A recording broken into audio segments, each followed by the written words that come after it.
Okay, welcome back. This is video number 3 in my workshop, Stop the Yo-Yo, 4 Simple Steps to Create a Healthy Lifestyle That Lasts. So first of all, really quick, let's just do a review of the steps that we have covered and the steps that we will be covering. Step 1 is change the way you think about you and your body. Such an important place to start. So if you haven't watched that first video, I highly recommend that you start there.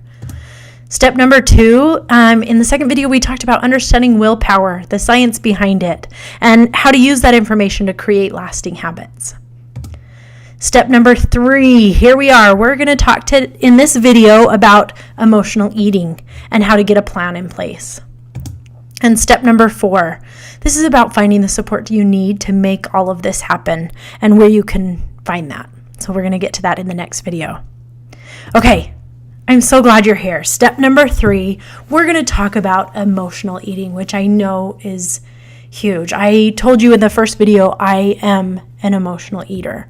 So I know that feeling. You are not alone. I am absolutely an emotional eater, and I'm excited to tell you about what has finally worked for me. Okay, so here's the truth. You don't cure emotional eating by removing all the comfort foods. We've tried that. I wish I could see you right now. Raise your hand if you've tried that. All I'm going to do is I'm just going to get rid of all of the junk food. You don't cure emotional eating by removing all the comfort foods.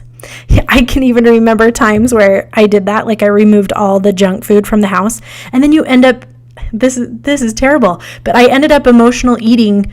In the past, I'd even end up eating stuff that's not even, comfort food to me, right? Because I had gotten rid of all the good comfort food, I ended up eating like graham crackers dipped in leftover frosting or something, right? Like just whatever random thing I could find in the house, because you don't cure emotional eating by removing all the comfort foods. It does not work. You do it by learning how to comfort yourself. And this is what we're going to talk about today. This is huge. Okay, so here's the truth. We're human, like we talked about in the first video, and we are emotional, and that is okay. Actually, it's great. It's a great part of life. Emotions are healthy. I love this image that I found on Instagram or something the other day. That's so funny and true, right? Here we are as women especially, and we feel in one day all of the emotions. We're angry and we're sad and we're lonely and we're happy and excited and all of the things all day. And that's okay. It's what makes us who we are, and it's healthy. So here's what we're going to talk about though. We're going to talk about recognizing the difference between hunger and all of those emotions. We're going to talk about how to allow ourselves to feel those emotions, which is so much more healthy than thinking they're a bad thing, right? Or that we shouldn't, or trying to feed them. We're going to talk about learning what healthy activities help fill you up emotionally. And then we're going to talk about how to get a plan in place. Okay, so the first thing I told you we're going to do is learn to recognize the difference between physical hunger and emotional hunger. And here are a few things that I came up to help you compare, so that when you feel that hunger, that desire to eat, you can stop and think through these. Physical hunger comes on gradually. Like, oh yeah, I'm starting to feel a little bit hungry. Oh yeah, I didn't stop to eat lunch. I'm starting to feel more and more hungry. It's time to eat, right? Emotional hunger is sudden and urgent. 5 minutes ago, I wasn't hungry. Right now, I want to eat all the food, right? I hope I'm not alone in that feeling. I'm sure I'm not. It's not a gradual hunger. It's right now, and it's urgent. All the food right now, whatever it is, right? Physical hunger can be satisfied with just about any food. Man, I'm hungry. Here's a sandwich and some vegetables available. Great, that sounds fine. Emotional hunger generally has very specific cravings, like I need potato chips right now. And here's where we've been lied to in the past. Probably you've been told the concept of, if you're craving potato chips, replace it with carrot sticks because it's crunchy. And that's ridiculous because carrot sticks are not potato chips. But B, the real problem behind that is that your craving for potato chips, when it's an emotional hunger, is not about potato chips. It's not even about crunchy or salty. It's not about replacing it with pretzels because they're crunchy or salty or anything, really. It's not about the food. It's about the emotion behind the food. So no amount of carrot sticks or pretzels is going to satisfy that hunger. And we'll talk more about why. But with physical hunger then, once you feel full, you can stop eating. Like, oh yeah, that's a good amount of food for my body. That's all I need. Let's move on. Emotional hunger, we tend to eat more than normal and keep eating. And the reason we do that is because we're trying to fill an emotional hole with food. And no matter how full your stomach gets, it will not fill that emotional hole. And the potato chips that you're craving have nothing to do with your stomach. They have to do with your emotions. So no amount of either potato chips or carrots or pretzels are going to fill that real need. Because the need does not come from your stomach. I hope that makes sense. So the first thing that you need to do is just recognize that. Stop for a minute and go through the checklist. Am I physically hungry, or am I emotionally hungry? And even if for the next little while all you do is recognize and you still eat the potato chips, that's okay. Count that as a success, because recognizing it is the first step. So every time you go or you start feeling that need to eat or that hunger, stop and think through these and decide which it is. Recognize the difference.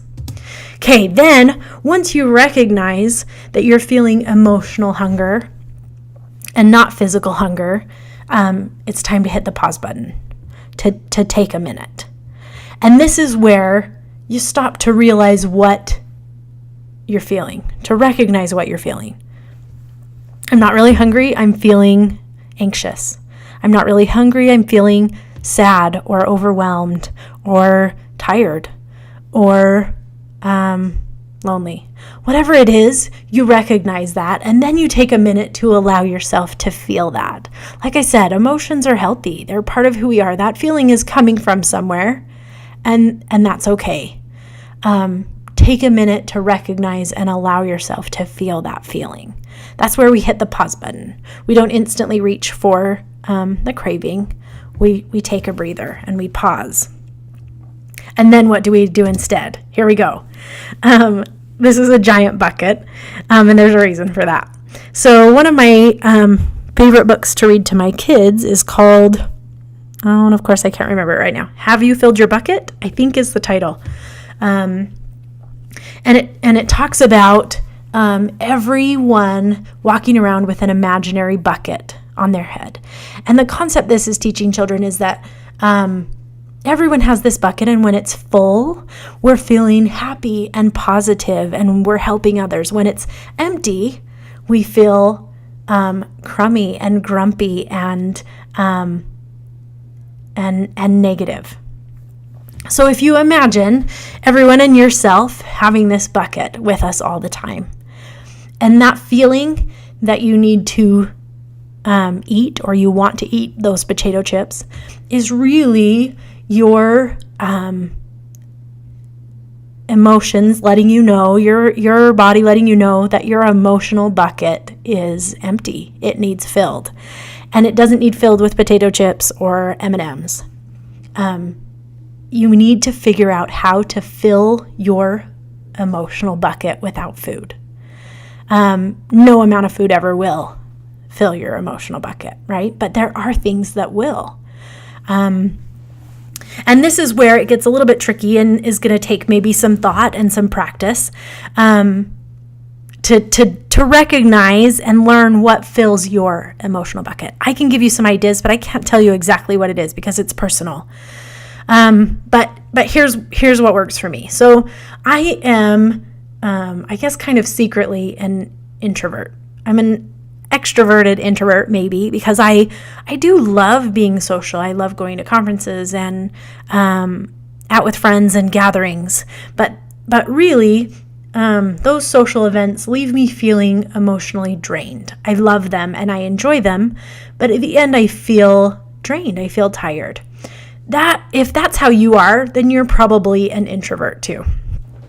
So the things that work for me as an introvert to fill my bucket are usually quiet, alone time, a bath by myself with a really good book, or a quiet walk, or like we talked about with willpower, just closing the door and shutting my eyes for a minute, and quiet and alone and me time is great for my emotional bucket.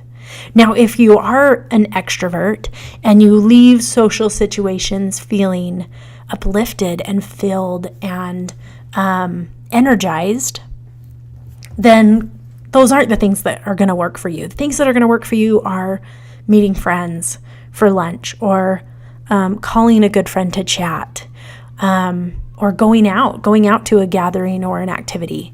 So it really depends. There are so many different ways that we can fill our emotional bucket. And actually, in that emotional eating game plan that I told you about, that I'll tell you how to get your hands on in the last video, I give some other books or suggestions on ways that you can find that. I know that's not always easy to discover what those things are, but once you find them, that's an incredibly powerful tool, because now, and in that game plan too, we create a list, right?